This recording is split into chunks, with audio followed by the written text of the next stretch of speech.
नमस्कार दोस्तों, आप पढ़ रहे हैं MP board class 12 general English, जिसमें हम पढ़ते आ रहे हैं वर्कबुक के क्वेश्चन आंसर।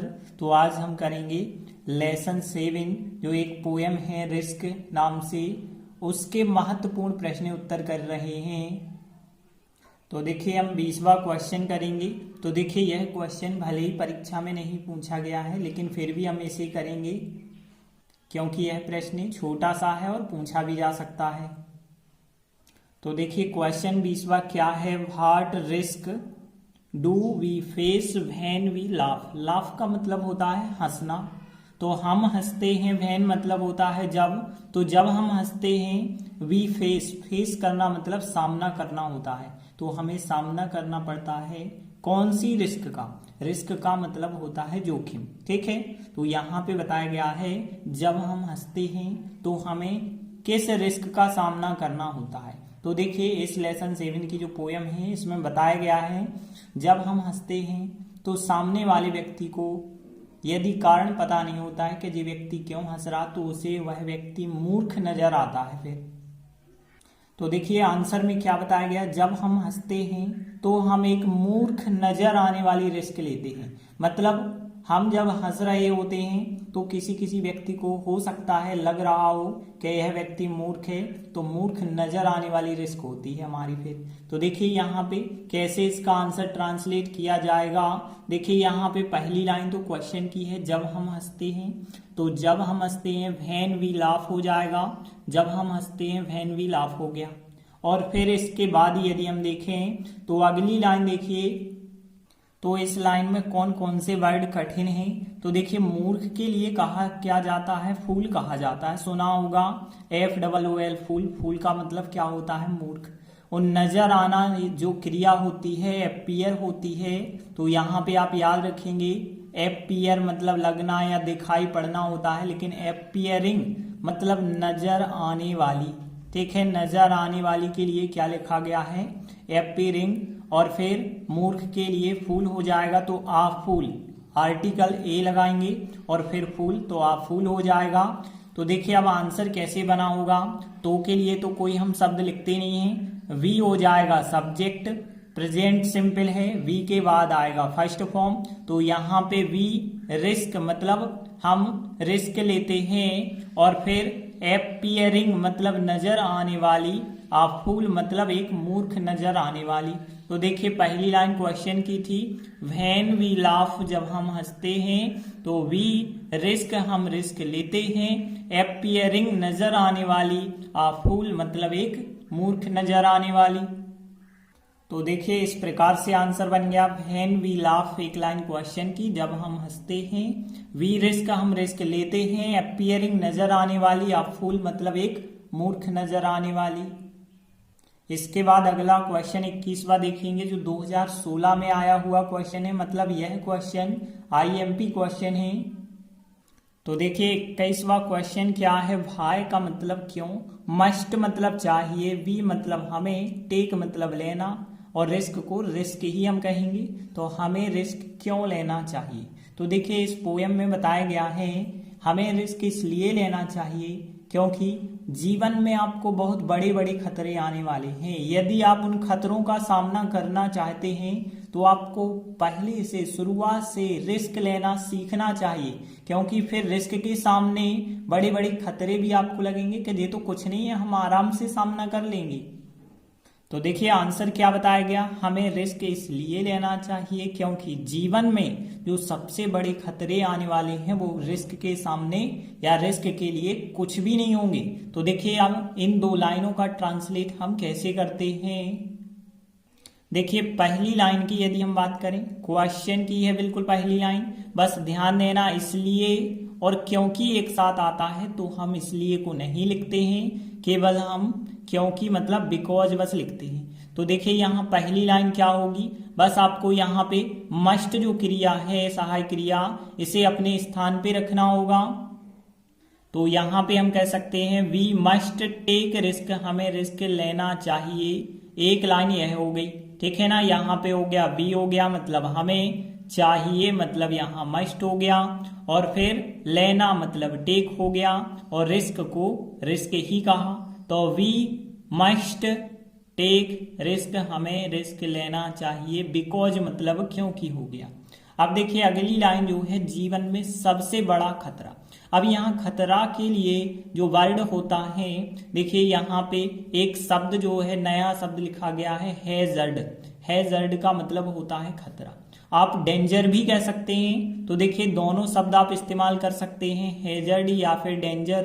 तो या तो हैजर्ड लिख दीजिए या फिर डेंजर भी आप लिख सकते हैं। तो देखिए यहाँ पे सबसे बड़ा मतलब यहाँ पे द ग्रेटेस्ट कह सकते हैं हम। ग्रेटेस्ट मतलब सबसे बड़ा या सबसे महान भी होता है, लेकिन यहाँ द ग्रेटेस्ट कह रहे हैं हम, सबसे बड़ा। और हैजर्ड मतलब हो गया खतरा।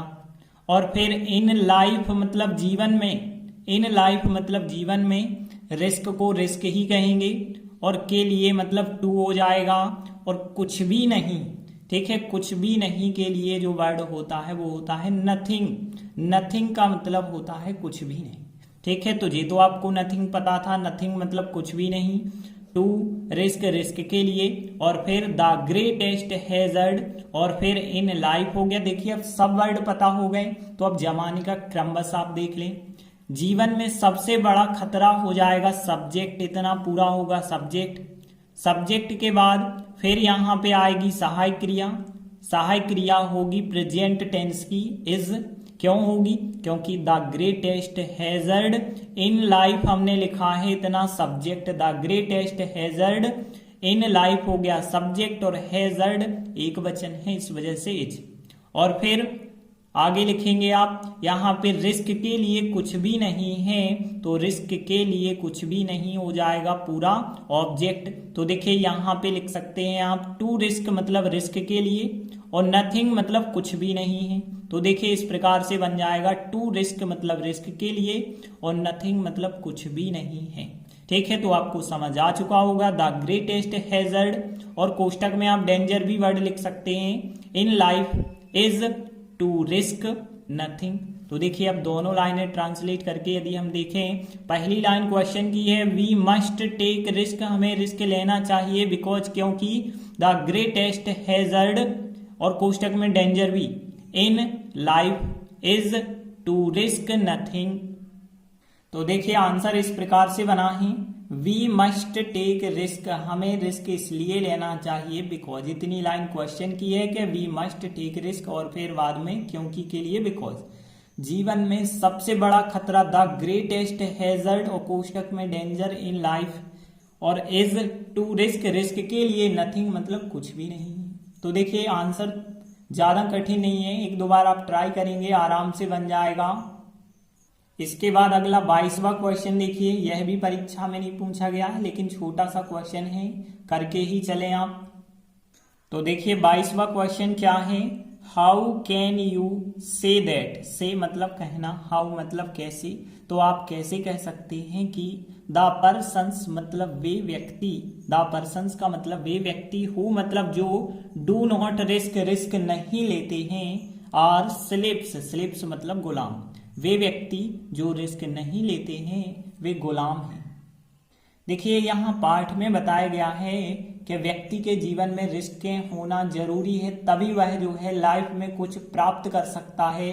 यदि जो व्यक्ति रिस्क नहीं लेता है वो एक गुलाम की तरह है, जो जैसे देखा होगा राजा महाराजाओं के गुलाम होते थे, उनसे जो कहा जाता था, जैसा राजा उनको आदेश देते थे वे वैसा ही करते थे, मतलब उनकी एक निश्चितता होती थी, वे उस निश्चितता में बंधे होते थे, उससे आगे नहीं कर सकते थे।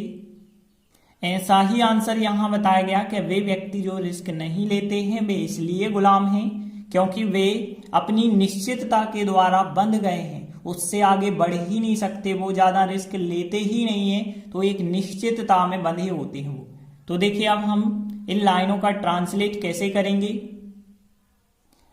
पहली लाइन तो पूरी क्वेश्चन की है, कैसे हो गई क्वेश्चन की, देखिए यहां से यहां तक यदि आप पूरा लिख देंगे तो पहली लाइन हो गई, वे व्यक्ति जो रिस्क नहीं लेते हैं, द पर्सन्स मतलब वे व्यक्ति हु डू नॉट रिस्क जो रिस्क नहीं लेते हैं, आर स्लेव्स वे इसलिए गुलाम हैं। अब देखिए इसलिए शब्द और क्योंकि शब्द आ रहा है तो केवल आप बिकॉज लिखेंगे, इसलिए को तो नहीं लिखना है। तो देखिए पहली लाइन हमने बताई यहां से यहां तक हो गई। अब हम बात करें दूसरी लाइन की, तो यहाँ पे बिकॉज क्योंकि दे का मतलब होता है वे। अब देखिए दे लिखा है तो अपनी शब्द के लिए दे का संबंधवाचक शब्द पजेसिव केस जो होता है वो दियर होता है। दे देम दियर 3 फॉर्म होते हैं ना, तो दे है तो अपना शब्द के लिए क्या आएगा, दियर आएगा। और निश्चितता जो होती है सर्टिट्यूड कहलाती है, ठीक है ना। आप ध्यान रखना एक शब्द है सर्टिट्यूड का मतलब होता है निश्चितता, तो दियर सर्टिट्यूड। और बाय मतलब के द्वारा, और बंध जाना जो एक क्रिया होती है, ये तो आप लोगों को पता होगा चेन। चेन का मतलब होता है बंधना या जुड़ जाना, ठीक है ना। तो चेन आप याद रखेंगे। तो देखिए इस लाइन के पूरे मीनिंग तो हमें पता हो गए। अब जमाने का क्रम देखें, वे अपनी निश्चितता के द्वारा बंध जाते हैं, प्रेजेंट सिंपल है, लेकिन यहाँ पे वाक्य है प्रेजेंट सिंपल का पैसिव वॉइस। क्यों है पैसिव वॉइस, ध्यान देना। हमने कहा वे बंध जाते हैं, तो बांधने का काम कौन करता है, वे नहीं करते, क्योंकि वे तो खुद बंध जाते हैं। बांधने का काम रिस्क ने किया होगा या किसी और ने किया होगा।